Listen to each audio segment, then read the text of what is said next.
Okay, the first thing I do is roll out my calves, and this is a Trigger Point performance roller. There are a lot of them like this. It's kind of soft, but this is on the more firm side.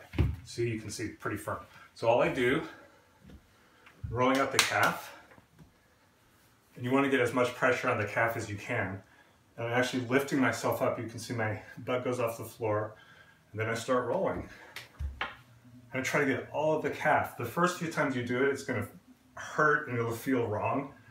That's because it's so tight. But if you do this every day, it'll get really a lot looser and loosen up the muscle that's causing the pain for plantar fasciitis. So see how I'm kind of turning it around for each roll back and forth.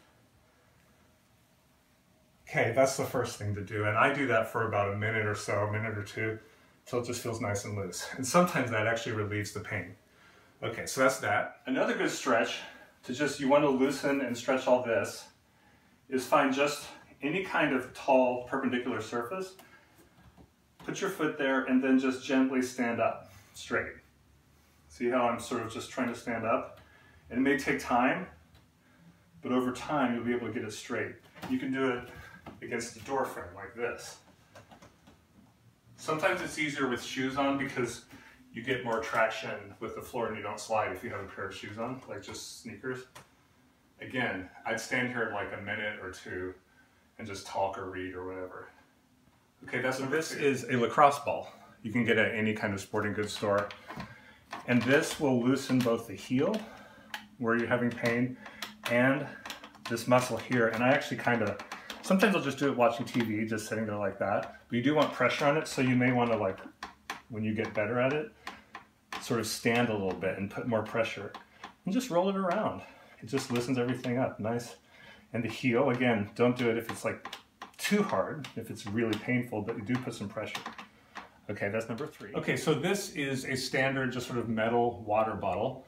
I filled it with water to about here so it doesn't burst when it freezes, and I put it in the freezer. And you want to give room for the water to expand some. And I just keep this in the freezer all the time. So after I do all the other exercises, or just at night, especially if you're having pain while you're watching TV or reading a book, just put it on the ground and just roll back and forth on it. And I usually start kind of gentle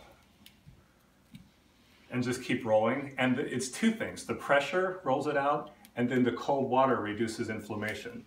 Again, you just want to reduce inflammation and you want to stretch it out. So you're doing two things.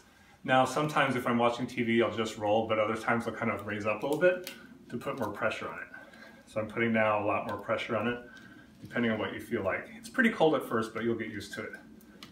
And I just do it for like 10 minutes until some of the ice starts to melt, and then I put it back in the freezer.